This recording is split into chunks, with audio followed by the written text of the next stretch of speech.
স্ত্রীকে যে নামে ডাকলে আল্লাহ তাআলা খুশি হয় আমরা সেটা জানবো ইনশাআল্লাহ। আমরা আমাদের স্ত্রীদেরকে অনেক ভালোবাসি, অনেক মহব্বত করি। এই মহব্বতের জোটে আমরা আমাদের স্ত্রীদেরকে অনেক সময় জান, কলিজা, সাদি এই নামগুলোতে ডাকি। এই নামগুলো অবশ্যই ইসলাম সম্মত। তবে এমনই অনেক আছে যে আমরা আমাদের স্ত্রীদেরকে মহব্বতের জোটে এমন অনেক নামে ডাকি যেটা শিরকের পর্যায়ে চলে যায়।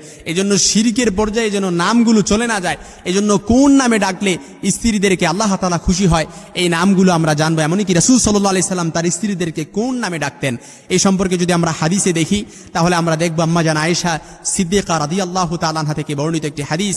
আম্মা জান আয়েশা সিদ্দিকা রাদিয়াল্লাহু তাআলা আনহাকে আল্লাহ রাসূল সাল্লাল্লাহু আলাইহি সাল্লাম 6টি নামে আদর করে ডাকতেন। আমরা যদি আমাদের স্ত্রীদেরকে এই নামগুলোতেও ডাকি সরাসরি রাসূল সাল্লাল্লাহু আলাইহি সাল্লামের সুন্নাত অনুযায়ী, অর্থাৎ সুন্নাহও ফলো করা হবে, সেই সাথে আমাদের স্ত্রীদেরকেও এই নামগুলোতে ডাকলে স্বয়ং আল্লাহ তাআলাও খুশি হয়ে যাবে। সুবহানাল্লাহ বিহামদি। আল্লাহ রাসূল সাল্লাল্লাহু আলাইহি সাল্লামের হাদিস, খায়রুকুম খায়রুকুম লিআহলি, অর্থাৎ তোমাদের স্ত্রীদের কাছে যে তার স্ত্রীদের কাছে সর্বোত্তম সে আল্লাহর কাছে উত্তম।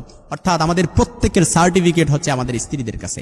আপনি আপনার স্ত্রীর কাছে ভালো তো আল্লাহর কাছে ভালো, আপনি আপনার স্ত্রীর কাছে খারাপ তো আল্লাহর কাছে খারাপ। অর্থাৎ স্বামী স্ত্রীর সম্পর্কটা হচ্ছে এটা হচ্ছে জান্নাতি সম্পর্ক। এই জান্নাতি সম্পর্কটা একেবারে এটা দুনিয়াতেও যদি শুরু হয়েছে, এটা জান্নাতে শুরু হয়েছে, শেষ হবেও জান্নাতে।